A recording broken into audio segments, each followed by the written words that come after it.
Welcome to wishful ಅಡುಗೆ ಮನೆ. ನೋಡಿ, ಇವತ್ತು ಬೀನ್ಸ್ ಇಂದ ಏನ್ ಮಾಡ್ಬೋದು ಪ್ರತಿಭಾ?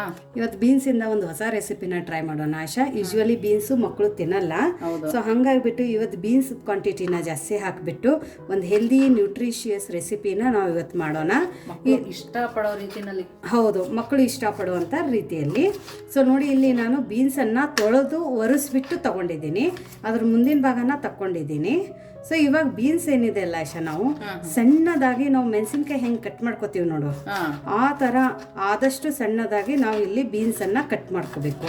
ಸೊ ಎಷ್ಟು ಕಟ್ ಮಾಡ್ಕೋತೀವಿ ಅಷ್ಟು ಒಳ್ಳೆಯದು, ಯಾಕಂದರೆ ಮಕ್ಕಳಿಗೆ ಜಾಸ್ತಿ ಪ್ರಮಾಣದಲ್ಲಿ ನಾವು ಬೀನ್ಸನ್ನು ತಿನ್ನೋಕೆ ಕೊಡ್ಬೋದು. ಹೌದು, ಹೆಲ್ದಿಯಾಗೂ ಇರುತ್ತೆ, ತುಂಬ ಹೆಲ್ದಿಯಾಗಿರುತ್ತೆ. ಸಾಂಬಾರಲ್ಲಿ ಹಾಕಿದ್ರು ಎತ್ತಿಡ್ತಾರೆ ಪಕ್ಕಕ್ಕೆ. ಹೌದು, ಮತ್ತು ಬೀನ್ಸಿಂದ ತುಂಬ ನ್ಯೂಟ್ರಿಷನಲ್ ಬೆನಿಫಿಟ್ಸ್ ಇದ್ದಾವೆ, ಹೆಲ್ತ್ಗೆ ತುಂಬ ಒಳ್ಳೆಯದು ಆ್ಯಕ್ಚುಲಿ ಬೀನ್ಸು. ಸೊ ಇದನ್ನೆಲ್ಲ ಬೀನ್ಸನ್ನು ಆಶಾ ನಾವು ಸಣ್ಣದಾಗಿ ಈ ಥರ ಕಟ್ ಮಾಡ್ಕೊಂಡು ಬರೋಣ. ಸೊ ನೋಡಿ, ಎಲ್ಲ ಬೀನ್ಸನ್ನು ನಾನು ಈ ಥರ ಕಟ್ ಮಾಡ್ಕೊಂಡಿದ್ದೀನಿ. ಎಳೆ ಬೀನ್ಸ್ ಇದ್ದರೆ ಇನ್ನೂ ಒಳ್ಳೆಯದು, ಅದರಲ್ಲಿ ನಾಟಿ ಬೀನ್ಸ್ ಇದ್ದರೆ ಮಾತ್ರ ಇನ್ನೂ ಸಖತ್ತಾಗಿ ಟೇಸ್ಟ್ ಕೊಡುತ್ತೆ. ಸೊ ಆದಷ್ಟು ಎಳೆದು ಮತ್ತು ನಾಟಿ ಸಿಕ್ಕಿದ್ರೆ ಒಳ್ಳೆಯದು, ಅದನ್ನು ಸಹ ನೀವು ತೊಗೋಬೋದು. ಇವಾಗ ನೆಕ್ಸ್ಟ್ ಏನು ಮಾಡೋದು ಅಂತ ನೋಡೋಣ. ಸೊ ನೋಡಿ, ಇಲ್ಲೊಂದು ಬೌಲನ್ನು ತೊಗೊಂಡ್ಬಿಟ್ಟು ಇದ್ರ ಒಳಗಡೆ ನಾವು ಕಟ್ ಮಾಡ್ಕೊಂಡಿರೋ ಅಂಥ ಬೀನ್ಸನ್ನು ಹಾಕೊಳ್ಳೋಣ. ಬೀನ್ಸಲ್ಲಿ ಪ್ರತಿಭಾ ಹೆಚ್ಚು ನಾರಿನಂಶ ಇರುತ್ತೆ, ಅದರಿಂದ ಕೂಡ ಹೆಲ್ತ್ಗೆ ತುಂಬ ಒಳ್ಳೆಯದು. ಸೊ ನೋಡಿ, ಇದು ಒಂದಿದೆ ಬೀನ್ಸಲ್ಲಿದ್ದು ಬೆನಿಫಿಟ್ಸು. ಸೊ ಇವಾಗ ಬೀನ್ಸ್ ಹಾಕೊಂಡ ನಂತರ ಆಶಾ ಇದ್ರ ಒಳಗಡೆ ನಾನು ಇಲ್ಲಿ ಹಸಿ ಬಟಾಣಿನ ತಗೊಂಡಿದ್ದೀನಿ, ಫ್ರೆಶ್ ಬಟಾಣಿ. ಅಕಸ್ಮಾತ್ ನಿಮ್ಮ ಹತ್ರ ಇಲ್ಲ ಅಂದರೆ ಸ್ಕಿಪ್ ಮಾಡ್ಕೊಳ್ಳಿ, ಅಥವಾ ಕುದಿಸ್ಬಿಟ್ಟು ಹಾಕೋಬೋದು. ಅದ್ರ ಜೊತೆ ಇಲ್ಲಿ ನಾನು ತುರಿದಿರೋದು ಆಲೂಗಡ್ಡೆನ ತಗೊಂಡಿದ್ದೀನಿ, ಬಾಯ್ಲ್ಡ್ ಪೊಟ್ಯಾಟೊ ಬೇಯಿಸಿ ತುರಿದಿರೋದು. ಹೌದು, ಅದ್ರ ಜೊತೆ ಇಲ್ಲಿ ಒಂದು ಸ್ವಲ್ಪ ಕ್ಯಾರೆಟನ್ನು ತುರಿದು ತೊಗೊಂಡಿರೋದು, ಕ್ಯಾರೆಟನ್ನು ಸಹ ತುರಿದ್ಬಿಟ್ಟು ತೊಗೊಂಡಿರೋದು, ಕ್ಯಾಬೇಜ್ ಎಲೆಕೋಸು, ಹೌದು, ಅದನ್ನು ಸಹ ಸಣ್ಣದಾಗಿ ಕಟ್ ಮಾಡಿ ತೊಗೊಂಡಿರೋದು. ಅದ್ರ ಜೊತೆ ಇಲ್ಲಿ ನಾನು ಆನಿಯನ್ ಸಹ ಸಣ್ಣದಾಗಿ ಕಟ್ ಮಾಡಿಕೊಂಡು ತೊಗೊಂಡಿರೋದು. ನಿಮಗೆ ಇದನ್ನು ಬಿಟ್ಟು ಬೇರೆ ಯಾವುದಾದ್ರೆ ತರಕಾರಿ ಬೇಕಂದ್ರೂ ನೀವು ಇದರಲ್ಲಿ ಸಣ್ಣದಾಗಿ ಕಟ್ ಮಾಡಿ ಅಥವಾ ಹೆರ್ಚಿಬಿಟ್ಟು ಹಾಕೋಬಹುದು. ಸ್ಪ್ರಿಂಗ್ ಆನಿಯನ್ ಇದ್ರೂ ಕೂಡ ತುಂಬ ಚೆನ್ನಾಗಿರುತ್ತೆ ಅನ್ಸುತ್ತೆ. ಹೌದು. ಸೊ ಇವಾಗ ಇದಕ್ಕೆ ಒಂದು ಸ್ವಲ್ಪ ಕಸೂರಿ ಮೆಥಿನ ಹಾಕೋತಾ ಇದ್ದೀನಿ. ನೀವು ಬೇಕಂದರೆ ಕೊತ್ತಂಬರಿ ಸೊಪ್ಪನ್ನು ಸಹ ಕಟ್ ಮಾಡಿ ಹಾಕೋಬಹುದು. ಸೊ ಮಸಾಲೆಯಲ್ಲಿ ಆಶಾ ಇವಾಗ ನಾನಿಲ್ಲಿ ಓಂ ಕಾಳನ್ನು ತೊಗೊಂಡಿದ್ದೀನಿ, ಒಂದು ಅರ್ಧ ಸ್ಪೂನಷ್ಟು ಓಂ ಕಾಳು, 1 ಸ್ಪೂನಷ್ಟು ಆರ್ಗ್ಯಾನೋನ ತೊಗೊಂಡಿದ್ದೀನಿ. ಪಿಜ್ಜಾ ಹರ್ಬ್ಸು, ನೀವು ಪಿಜ್ಜಾ ಎಲ್ಲ ತಿನ್ಬೇಕಾದ್ರೆ ಯೂಸ್ ಮಾಡ್ತೀರಲ್ಲ, ಕೊಡ್ತಾರಲ್ಲ, ಹೌದು. ಸೊ ಅದನ್ನು ಸಹ 1 ಸ್ಪೂನಷ್ಟು ಹಾಕೊಂಡಿದ್ದೀನಿ.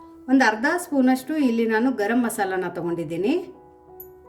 ಸೊ ಒಂದು ಅರ್ಧ ಸ್ಪೂನಷ್ಟು ಧನಿಯಾ ಪೌಡರನ್ನು ಹಾಕೊಂಡಿರೋದು. ಇದೆಲ್ಲನೂ ಹಾಕೊಂಡು ನಾವು ಒಂದು ಸರ್ತಿ ಮಿಕ್ಸ್ ಮಾಡ್ಕೊಳ್ಳೋಣ ಆಶಾ. ಸೊ ನೋಡಿ, ಇದು ಚೆನ್ನಾಗಿ ನಾವು ಮಿಕ್ಸ್ ಮಾಡ್ಕೋಬೇಕು. ಇದನ್ನು ಮಿಕ್ಸ್ ಮಾಡಿಕೊಂಡು ಇವಾಗಲೇ ನಾವು ಉಪ್ಪು ಹಾಕೋದೇನು ಬೇಡ, ಉಪ್ಪು ಹಾಕೊಂಡಿದ್ರೆ ನೀರು ಬಿಡುತ್ತೆ ನಮಗೆ. ಈ ರೆಸಿಪಿಗೆ ಈ ತರಕಾರಿ ಎಲ್ಲನೂ ನೀಟಾಗಿ ಬರೀ ಇದು ಒಣ ಮಸಾಲೆ ಏನಿರುತ್ತಲ್ಲ ಇದು ಹತ್ಕೊಂಡ್ರೆ ಸಾಕು. ಉಪ್ಪು ಮಾತ್ರ ನಾವು ಮಾಡಬೇಕಾದ್ರೆ ಹಾಕೋಬೇಕು. ಉಪ್ಪಿನ ಜೊತೆ ಇನ್ನೊಂದೆರಡು ಇಂಗ್ರೀಡಿಯೆಂಟ್ಸ್ ಇದ್ದಾವೆ, ಅದನ್ನು ಸಹ ನಾವು ಆವಾಗಲೇ ಹಾಕೋಬೇಕು. ಸೊ ಇವಾಗ ಇದು ಸದ್ಯಕ್ಕೆ ಪಕ್ಕಕ್ಕಿಟ್ಟು ನೆಕ್ಸ್ಟ್ ಏನು ಮಾಡೋದು ಅಂತ ನೋಡೋಣ. ಸೊ ನೋಡಿ, ಇಲ್ಲಿ ಒಂದು ಪ್ಯಾನನ್ನು ಬಿಸಿ ಮಾಡೋಕೆ ಇಟ್ಕೊಂಡಿರೋದು. ಈ ಪ್ಯಾನ್ ಒಳಗಡೆ ನಾವು 2 ಕಪ್ದಷ್ಟು ನೀರನ್ನು ಹಾಕೊಳ್ಳೋಣ. ಫ್ಲೇಮ್ ಮಾತ್ರ ನಾನು ಹೈ ಫ್ಲೇಮಲ್ಲಿನೇ ಇಟ್ಕೊಂಡಿದ್ದೀನಿ. ಈ ನಾವು ಮಾಡೋವಂಥ ಎಲ್ಲ ಪ್ರೊಸೆಸ್ಸು ಹೈ ಫ್ಲೇಮಲ್ಲಿನೇ ಮಾಡ್ಕೋಬೇಕು ಆಶಾ. ಇವಾಗ ಇದಕ್ಕೆ ರುಚಿಗೆ ಉಪ್ಪನ್ನು ಹಾಕೊಳ್ಳೋಣ. ಉಪ್ಪನ್ನು ನೋಡ್ಬಿಟ್ಟು ಹಾಕೊಳ್ಳಿ, ಯಾಕಂದರೆ ನಾವು ಇದಕ್ಕೆ ಸ್ಟಫಿಂಗಿಗೆ ಬೇರೆ ಉಪ್ಪು ಹಾಕೋಬೇಕು. ಸೊ ಇದನ್ನು ಚೆನ್ನಾಗಿ ಕುದಿ ಬರಬೇಕು. ಸೊ ನೋಡಿ, ಇವಾಗ ನೀರು ಕುದೀತಾ ಇದೆ. ಇವಾಗ ಇದ್ರ ಒಳಗಡೆ ಒಂದು ಅರ್ಧ ಸ್ಪೂನಷ್ಟು ತುಪ್ಪನ ಹಾಕೊಳ್ಳೋಣ. ತುಪ್ಪ ತಿನ್ನಲ್ಲ ಅನ್ನೋರು ಇದ್ರ ಒಳಗಡೆ ಬೆಣ್ಣೆ ಅಥವಾ ಎಣ್ಣೆನೂ ಸಹ ಹಾಕೋಬೋದು. ಇದು ಹಾಕೊಳ್ಳೋದ್ರಿಂದ ನಾವು ಮಾಡೋವಂಥ ರೆಸಿಪಿಗೆ ತುಂಬ ಒಳ್ಳೆ ಟೆಕ್ಸ್ಚರ್ ಬರುತ್ತೆ. ಸೊ ಇವಾಗ ಇದಕ್ಕೆ 1 ಕಪ್ದಷ್ಟು ನಾವು ಚಿರೋಟಿ ರವೆನ ಹಾಕೊಳ್ಳೋಣ ಆಶಾ. ಸೊ ನೋಡಿ, ಚಿರೋಟಿ ರವೆನೇ ಹಾಕೊಳ್ಳಿ. ಚಿರೋಟಿ ರವೆ ಇಲ್ಲ, ಉಪ್ಪಿಟ್ಟಿನ ದಪ್ಪ ರವೆ ಇದೆ ಅಂದರೆ ಅದು ಒಂದು ಸ್ವಲ್ಪ ನೀವು ಮಿಕ್ಸರ್ಗೆ ಹಾಕ್ಕೊಂಡು ಹಾಕೋಬೋದು. ಇದಕ್ಕೆ 1 ಸ್ಪೂನಷ್ಟು ಕಾರ್ನ್ಫ್ಲೋರನ್ನು ಹಾಕೊಳ್ಳೋಣ. ಇಷ್ಟೆಲ್ಲನೂ ಹಾಕ್ಕೊಂಡು ನಾವು ಬೇಗನೆ ಕೈ ಆಡಿಸ್ಬೇಕು, ಇಲ್ಲಾಂದರೆ ಇದ್ರ ಒಳಗಡೆ ಲಂಪ್ಸ್ ಆಗುತ್ತೆ, ಗಂಟು ಬರುತ್ತೆ ಆಶಾ. ಸೊ ನೋಡಿ, ಫ್ಲೇಮನ್ನು ಮಾತ್ರ ಹೈಯಲ್ಲಿನೇ ಇಟ್ಕೊಳ್ಳಿ. ಸ್ವಲ್ಪ ನೀರು ಅಟ್ಟಿಸ್ತಾ ಇದೆ ಅಂದಾಗ ಫ್ಲೇಮನ್ನು ಇವಾಗ ನಾವು ಲೋ ಅಲ್ಲಿ ಮಾಡ್ಕೊಳ್ಳೋಣ, ಇಲ್ಲಾಂದರೆ ಕೆಳಗಡೆ ತಳ ಸೀದೋಗುತ್ತೆ. ಸೊ ಇದು ಚೆನ್ನಾಗಿ ನಾವು ಕುದಿಸ್ಬೇಕು ಆಶಾ. ಇದನ್ನು ಅಕಸ್ಮಾತ್ ನೀರು ಜಾಸ್ತಿ ಆಯಿತು, ರವೆ ಕಡಿಮೆ ಆಯಿತು ಅಂದ್ರೂ ಭಯ ಪಟ್ಕೋಬೇಡಿ, ಮತ್ತೆ ಒಂದು ಸ್ವಲ್ಪ ಚಿರೋಟಿ ರವೆನ ನೀವು ಮೇಲ್ಗಡೆಯಿಂದ ಹಾಕೋಬೋದು. ಹೌದು, ಇದು ನಾವು ಎಲ್ಲಿ ತನಕ ಕುದಿಸ್ಬೇಕಂದ್ರೆ ಆಶಾ, ಚಪಾತಿಗೆ ಹಿಟ್ಟು ಕಲಿಸ್ತೀವಲ್ಲ ನಾವು, ಆ ಥರ ಇದನ್ನು ಮಾಡ್ಕೋಬೇಕು. ಸೊ ನೋಡಿ, ಇದ್ರದ್ದು ಇವಾಗ ಈ ಥರ ಆಗಿದೆ. ಇವಾಗ ನಾವು ಫ್ಲೇಮನ್ನು ಆಫ್ ಮಾಡ್ಕೊಳ್ಳೋಣ. ಫ್ಲೇಮನ್ನು ಆಫ್ ಮಾಡಿಕೊಂಡು ಇವಾಗ ನಾವು ಇದನ್ನು ರೂಮ್ ಟೆಂಪ್ರೇಚರ್ಗೆ ತಣ್ಣಗಾಗೋಕ್ಕೆ ಬಿಡಬೇಕು ಆಶಾ. ಇದು ತಣ್ಣಗಾಗೋ ತನಕ ಆ ಸ್ಟಫಿಂಗ್ ಒಳಗಡೆ ಇನ್ನೊಂದೆರಡು ಇಂಗ್ರೀಡಿಯೆಂಟ್ಸ್ ಹಾಕೋಬೇಕಾಗಿತ್ತಲ್ಲ, ಸೊ ಅದನ್ನು ಹಾಕೊಳ್ಳೋಣ. ಸೊ ನೋಡಿ, ಇವಾಗ ಈ ಸ್ಟಫಿಂಗ್ ಒಳಗಡೆ ನಾವು ರುಚಿಗೆ ಉಪ್ಪನ್ನು ಹಾಕೊಳ್ಳೋಣ. ಉಪ್ಪನ್ನು ನೋಡ್ಬಿಟ್ಟು ಹಾಕೊಳ್ಳಿ. ಅದ್ರ ಜೊತೆ ಇಲ್ಲಿ ನಾನು ಖಾರಕ್ಕೆ ಕೆಂಪು ಖಾರದ ಪುಡಿನ ಹಾಕೋತಾ ಇದ್ದೀನಿ. ನೀವು ಬೇಡ ಅಂದರೆ ಹಸಿಮೆಣಸಿನ್ಕಾಯಿನೂ ಸಹ ನೀವು ಪೇಸ್ಟ್ ಮಾಡಿ ಆದರೆ ಹಾಕೋಬೋದು, ಇಲ್ಲ ಅಂದರೆ ಕಟ್ ಮಾಡಿ ಸಹ ಹಾಕೋಬೋದು. ಸೊ ಖಾರ ನೋಡಿ ಹಾಕೊಳ್ಳಿ. ಸೊ ನೋಡಿ, ನನ್ನ ಹತ್ರ ಇಷ್ಟು ಪನ್ನೀರ್ ಇದೆ. ನಿಮ್ಮ ಹತ್ರ ಇದ್ದರೆ ಹಾಕೊಳ್ಳಿ, ಇಲ್ಲ ಅಂದ್ರೂ ನಡೆಯುತ್ತೆ. ಸೊ ನನ್ನ ಹತ್ರ ಇವಾಗ ಇಷ್ಟು ಪನ್ನೀರ್ ಅವೈಲೇಬಲ್ ಇದೆ, ಅದಕ್ಕೋಸ್ಕರ ಈ ಪನ್ನೀರನ್ನು ಸಹ ತುರಿದ್ಬಿಟ್ಟು ಹಾಕೋತಾ ಇದ್ದೀನಿ. ಪನ್ನೀರ್ ಹಾಕೊಳ್ಳೇಬೇಕಂತೇನಿಲ್ಲ, ಬಟ್ ಹಾಕಿದರೆ ತುಂಬ ಒಳ್ಳೆಯದು. ಯಾಕಂದರೆ ಮಕ್ಕಳಿಗೆ ಪನ್ನೀರು ಚೀಸು ತುಂಬ ನ್ಯೂಟ್ರಿಷನ್ ಕೊಡುತ್ತೆ ಮತ್ತು ಮಕ್ಳಿಗೆ ತುಂಬಾ ಇಷ್ಟ ಆಗುತ್ತೆ. ಹೌದು, ನೀವು ಪನ್ನೀರ್ ಹಾಕಿ ಏನೇ ಕೊಟ್ಟರು ಮಕ್ಳುಗಳು ತಿನ್ನೋಕೆ ತುಂಬ ಇಷ್ಟಪಡ್ತಾರೆ. ಹಂಗಾಗಿ ಪನ್ನೀರ್ ಹಾಕಿದ್ರೇ ಒಳ್ಳೆಯದು. ಸೊ ನೋಡಿ, ಈ ಥರ ತುರ್ಕೋಬೇಕು. ಸೊ ನೋಡಿ, ಇಲ್ಲಿ ನಾನು ಚೀಸನ್ನು ಸಹ ತೊಗೊಂಡಿದ್ದೀನಿ. ನನ್ನ ಹತ್ರ ಚೀಸು ಕ್ಯೂಬ್ಸ್ ಇದ್ದಾವೆ, ಅದನ್ನು ನಾನು ತೊಗೊಂಡಿದ್ದೀನಿ. ಸೊ ಚೀಸನ್ನು ಸಹ ನಾವು ಗ್ರೇಟ್ ಮಾಡಿ ಹಾಕೊಳ್ಳೋಣ. ಇದೊಂಥರ ಚೀಸಿ ಫ್ಲೇವರ್ ಬರುತ್ತೆ. ನಾನು ಇಲ್ಲಿ ಚೀಸದ್ದು 2 ಕ್ಯೂಬ್ಸನ್ನು ತೊಗೊಂಡಿದ್ದೀನಿ ಆಶಾ. ಓಕೆ. ಸೊ ನೋಡಿ, ಈ ಥರ ನಾವು ಇದನ್ನು ತುರ್ಕೋಬೇಕು. ಸೊ ನೋಡಿ, ಎಲ್ಲದನ್ನು ಚೀಸ್ ನಾವು ಈ ಥರ ತುರ್ಕೊಂಡು ಬಂದಿರೋದು. ಸೊ ನೋಡಿ, ಇಷ್ಟೆಲ್ಲ ಹಾಕ್ಕೊಂಡು ಇದನ್ನು ನಾವು ನೀಟಾಗಿ ಮಿಕ್ಸ್ ಮಾಡ್ಕೋಬೇಕು. ಇದನ್ನು ನಾವು ಆಶಾ ಇವಾಗ ಕೈಯಿಂದ ಮಿಕ್ಸ್ ಮಾಡ್ಕೊಳ್ಳೋಣ, ಯಾಕಂದರೆ ಅದು ಚೆನ್ನಾಗಿ ಬೈಂಡ್ ಆಗಿರಬೇಕು. ಹೌದು, ಚೀಸು, ಪನ್ನೀರು, ಪೀಸು, ಬೀನ್ಸು, ಎಷ್ಟು ತರಕಾರಿ ಇದೆ ನೋಡಿ. ಎಲ್ಲ ತರಕಾರಿನೂ ಮಕ್ಳಿಗೆ ತಿನ್ಸಿದ್ರೆ ಎಷ್ಟು ಹೆಲ್ದಿಯಾಗಿರ್ತಾರೆ. ಅದು ಅವ್ರು ಇಷ್ಟಪಡೋ ರೀತಿಯಲ್ಲಿ ತಿನ್ನಿಸ್ಬೋದು. ಹೌದು. ಸೊ ನೋಡಿ, ಇದು ಚೆನ್ನಾಗಿ ಕಂಬೈನ್ ಆಗಬೇಕು ಎಲ್ಲನೂ ಆಶಾ. ಈ ಥರ ಮಿಕ್ಸ್ ಮಾಡೋದ್ರಿಂದ ಮಸಾಲೆನೂ ಎಲ್ಲನೂ ಒಂದಕ್ಕೊಂದು ಹೊಂದ್ಕೊಳ್ಳುತ್ತೆ. ಅದ್ರ ಜೊತೆ ನಮಗೆ ಇದು ಒಂಥರ ಹಿಟ್ಟಿನ ಕನ್ಸಿಸ್ಟೆನ್ಸಿ ಬಂದುಬಿಡುತ್ತೆ. ಇದಕ್ಕೆ ಮಾತ್ರ ಒಂದು ಹನಿನೂ ನೀರು ಬೇಕಾಗಿಲ್ಲ. ಸೊ ನೋಡಿ, ಇದೆಲ್ಲ ಇವಾಗ ನಾವು ಈ ಥರ ನೀಟಾಗಿ ಮಿಕ್ಸ್ ಮಾಡ್ಕೊಂಡಿದ್ವಲ್ಲ ಆಶಾ. ಸೊ ಇದನ್ನೇನು ಮಾಡೋಣ ಅಂದರೆ ಇವಾಗ ಇದ್ರದ್ದು ಚಿಕ್ಕದಾಗಿ ಬಾಲ್ಸ್ ಥರ ಇದನ್ನು ಉಂಡೆನ ಮಾಡ್ಕೊಳ್ಳೋಣ. ನಿಮ್ಗೆ ಯಾವ ಸೈಜ್ ಬೇಕೋ ಆ ಸೈಜ್ ಮಾಡ್ಕೋಬೋದು. ಹೌದು, ಈವನ್ ಸೈಜ್ ಅಲ್ಲದೆ ಶೇಪ್ ಕೂಡ ನಿಮಗೆ ಯಾವ್ದು ಬೇಕೋ ಅದನ್ನು ಮಾಡ್ಕೋಬೋದು. ಸೊ ನೋಡಿ, ಈ ಥರ ನಾವೆಲ್ಲ ಉಂಡೆಗಳನ್ನು ಮಾಡ್ಕೊಂಡು ಬರೋಣ. ಸೊ ನೋಡಿ, ಎಲ್ಲ ಉಂಡೆಗಳನ್ನು ಈ ಥರ ಮಾಡ್ಕೊಂಡು ಬಂದಿರೋದು. ಇವಾಗ ನೋಡಿ ಆಶಾ, ಇದು ಮಾಡ್ಕೊಂಡಾಗಿದೆ ಅಲ್ಲ. ಇವಾಗ ನಾವು ಹಿಟ್ಟನ್ನು ತಣ್ಣಗಾಗೋಕೆ ಇಟ್ಕೊಂಡಿದ್ವಿ, ರವೆದು. ಸೊ ಇದನ್ನು ಒಂದು ಸ್ವಲ್ಪ ನಾವು ಮಿತ್ಕೋಬೇಕು. ಸೊ ಇದನ್ನು ಇವಾಗ ಒಂದು 2 ನಿಮಿಷ ಪಕ್ಕಕ್ಕಿಡೋಣ. ನೋಡಿ, ಸ್ವಲ್ಪ ಎಣ್ಣೆ ಹಾಕಿ ಚೆನ್ನಾಗಿ ನಾದ್ಕೊಬೇಕು.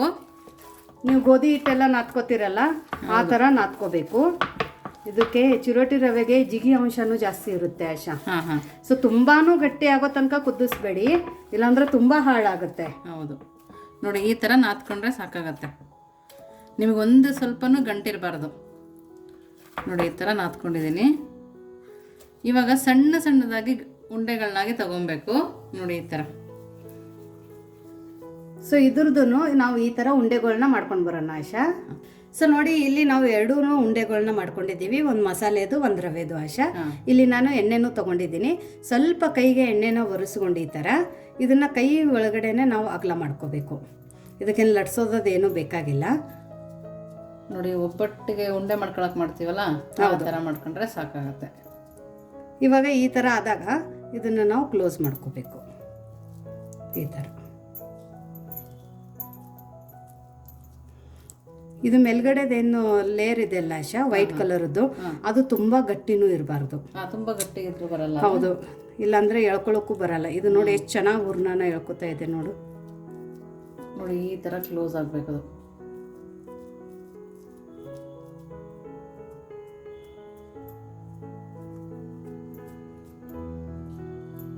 ಈ ಥರ ನಾವು ಕ್ಲೋಸ್ ಮಾಡ್ಕೋಬೇಕು. ಇದು ಸ್ವಲ್ಪನೇ ಪ್ರೆಸ್ ಮಾಡಬೇಕು, ಜಾಸ್ತಿ ಮಾಡಬಾರ್ದು. ಸೊ ನೋಡಿ, ಇದ್ರ ಮೇಲ್ಗಡೆ ಲೇಯರು ಇಲ್ಲಿ ಕಾಣ್ತಾ ಇದೆ ನೋಡಿ, ಒಳಗಡೆದು ಇಂಗ್ರೀಡಿಯೆಂಟ್ಸ್ ಎಲ್ಲ ಕಾಣ್ತಾ ಇದ್ದಾವಲ್ಲ ಆಶಾ. ಹೌದು. ಸೊ ಈ ಥರ ನಮಗೆ ಲೇಯರು ಸಹ ಸ್ವಲ್ಪ ಥಿನ್ನಾಗಿನೇ ಇರಬೇಕು, ಥಿಕ್ಕಾಗಿರಬಾರ್ದು. ಇಲ್ಲಾಂದರೆ ಏನಾಗುತ್ತೆ ಅಂದರೆ ಒಳಗಡೆ ಸ್ಟಫಿಂಗು ಚೆನ್ನಾಗಿ ಟೇಸ್ಟ್ ಕೊಡ್ತಾ ಇರುತ್ತೆ, ಬಟ್ ಮೇಲ್ಗಡೆ ಲೇಯರು ಹಿಟ್ಟು ಥರ ಬರುತ್ತೆ, ರವೆ ಥರ ಅನಿಸ್ತಾ. ಹೌದು. ಸೊ ಇವಾಗ ನಾವು ಇದೇ ಥರ ಎಲ್ಲದನ್ನು ಮಾಡ್ಕೊಂಡು ಬರಬೇಕು. ಸೊ ನೋಡಿ, ಎಲ್ಲದನ್ನು ಈ ಥರ ಮಾಡ್ಕೊಂಡು ಬಂದಿರೋದು ಎಷ್ಟು ಚೆನ್ನಾಗಿ ಕಾಣ್ತಾ ಇದೆ ನೋಡಿ. ಸೊ ಇವಾಗ ನೆಕ್ಸ್ಟ್ ಇದರಿಂದ ಏನು ಮಾಡೋದು ಅಂತ ನೋಡೋಣ. ಸೊ ನೋಡಿ, ಇಲ್ಲಿ ನಾನು ಒಂದು ತವಾನ ಕಾಯೋಕೆ ಇಟ್ಕೊಂಡಿರೋದು. ಫ್ಲೇಮನ್ನು ಮಾತ್ರ ಮೀಡಿಯಂ ಫ್ಲೇಮಲ್ಲಿ ಇಟ್ಕೊಂಡಿರೋದು. ಇದ್ರ ಮೇಲ್ಗಡೆ ಆಶಾ ನಾವು 1 ಸ್ಪೂನಷ್ಟು ಎಣ್ಣೆನ ಹಾಕೊಳ್ಳೋಣ. ಇವತ್ತು ನಾವು ಇದು ಕಡಿಮೆ ಎಣ್ಣೆಯಲ್ಲಿ ಮಾಡ್ಕೊಳ್ಳೋವಂಥ ರೆಸಿಪಿ. ಇದು ಶಾಲೋ ಫ್ರೈನೂ ಬೇಡ, ನಮಗೆ ಕರ್ದಿರೋದನ್ನೂ ಬೇಡ. ಸೊ ಈ ಥರ ನಾವು 1 ಸ್ಪೂನ್ ಎಣ್ಣೆಯಲ್ಲಿ ಇವತ್ತಿನ ನಾವು ಈ ರೆಸಿಪಿನ ಮಾಡ್ಕೊಳ್ಳೋಣ. ನಾವೇನು ಸ್ಟಫಿಂಗ್ ಎಲ್ಲ ಮಾಡ್ಕೊಂಡು ಇಟ್ಕೊಂಡಿದ್ವಲ್ಲ, ಸೊ ಎಲ್ಲ ಕಟ್ಲೆಟನ್ನು ನಾವು ಇದ್ರ ಒಳಗಡೆ ಹಾಕೊಳ್ಳೋಣ. ಬೇಕಂದ್ರೆ ಡೀಪ್ ಫ್ರೈ ಮಾಡ್ಕೋಬೋದಲ್ವಾ? ಬೇಕಂದ್ರೆ ಮಾಡ್ಕೋಬೋದು, ಇಲ್ಲ ಅಂದರೆ ಇದನ್ನು ನೀವು ಈ ಥರ ಮಾಡಿಕೊಂಡು 1 ವಾರದ ತನಕನೂ ಸ್ಟೋರ್ ಮಾಡಿ ಆಮೇಲೆ ನಿಮ್ಗೆ ಯಾವಾಗ ಬೇಕು ಆವಾಗೂ ನೀವು ಈ ಥರ ಮಾಡ್ಕೋಬೋದು. ಹೌದು, ಇದಕ್ಕೆ ಹಾಕ್ಬೋದಲ್ಲ ಡೀಪ್ ಫ್ರೀಜರ್ಗೆ ಈ ಥರ ಕಟ್ಲೆಟ್ ಎಲ್ಲ ಮಾಡಿ ಟೈಮ್ ಇದ್ದಾಗ. ಬಟ್ ಯೂಶ್ವಲಿ ರೆಫ್ರಿಜಿರೇಟರ್ ಐಟಮ್ಸ್ಗಳು ಮತ್ತು ಡೀಪ್ ಫ್ರೀಜರ್ ಐಟಮ್ಸ್ಗಳು ನಾವು ಕಡಿಮೆನೇ ತಿನ್ನಬೇಕು. ಮಕ್ಕಳಿಗಂತೂ ತುಂಬ ಕಡಿಮೆ ಪ್ರಮಾಣದಲ್ಲಿ ಕೊಡಿ, ಎಮರ್ಜೆನ್ಸಿ ಇದ್ದರೆ ಮಾತ್ರ ನಾವು ಕೊಡಬೇಕು ಆ್ಯಕ್ಚುಲಿ. ಬಟ್ ತುಂಬ ವರ್ಕಿಂಗ್ ಮದರ್ಸ್ ಎಲ್ಲ ಇರೋದ್ರಿಂದ ಅವರಿಗೆ ಟೈಮ್ ಇದ್ದಾಗ ಮಾಡ್ಕೋತಾರೆ. ಬಟ್ ಆ ಟೈಮಲ್ಲಿ ನೀವು ಈ ಥರ ಒಂದು ಹೆಲ್ದಿ ರೆಸಿಪಿನ ಮಾಡಿ ಆವಾಗ ಡೀಪ್ ಫ್ರೀಸನ್ನು ಮಾಡಿ ನೀವು ಕೊಡ್ಬೋದು. ಸೊ ನೋಡಿ, ನಂದು ಪ್ಯಾನ್ ತುಂಬ ದೊಡ್ಡದಾಗಿತ್ತು, ಹಾಗಾಗಿ ನಾನು ಮಾಡ್ಕೊಂಡಿರುವಂಥ ಎಲ್ಲ ಕಟ್ಲೆಟನ್ನು ಇದ್ರ ಒಳಗಡೆ ಫಿಕ್ಸ್ ಮಾಡಿದ್ದೀನಿ. ಮಧ್ಯದಲ್ಲಿ ನೀವು ಈ ಥರ ಇದನ್ನು ಸ್ವಲ್ಪ ಅಳಗಾಡ್ಸ್ಕೊಳ್ಳಿ, ಇಲ್ಲಾಂದರೆ ಒಂದೇ ಸೈಡಕ್ಕೆ ಒಂದೇ ಥರ ಸಿಗಿದೋಗ್ಬಿಡುತ್ತೆ. ಹೌದು, ಇವಾಗ ಈ ಥರ ಆದಾಗ ಆಶಾ ನಾವು ಇದನ್ನು ತಿರುಗಿಸ್ಕೊಳ್ಳೋಣ. ಫ್ಲೇಮ್ ಮೀಡಿಯಂ ಫ್ಲೇಮಲ್ಲಿ ಇಟ್ಕೊಂಡಿದ್ದೀವ? ಹೌದು, ಫ್ಲೇಮನ್ನು ಮಾತ್ರ ಮೀಡಿಯಂ ಫ್ಲೇಮಲ್ಲಿನೇ ಇರಬೇಕು. ಸೊ ನೋಡಿ, ಇದನ್ನು ನಾವು ಈ ಥರ ಟರ್ನ್ ಮಾಡ್ಕೊಳ್ಳೋಣ. ಹಾಕಿ 1 ನಿಮಿಷ ಬಿಟ್ಬಿಟ್ಟು ಆಮೇಲೆ ಟರ್ನ್ ಮಾಡ್ಕೊಳ್ಳಿ. ಸೊ ಇದ್ರ ಒಳಗಡೆ ನಾವು ಕಾರ್ನ್ಫ್ಲೋರ್ ಹಾಕಿದ್ದೀವಲ್ಲ ಆಶಾ, ಅದರಿಂದ ತುಂಬ ಕ್ರಿಸ್ಪಿನೆಸ್ ಬರುತ್ತೆ.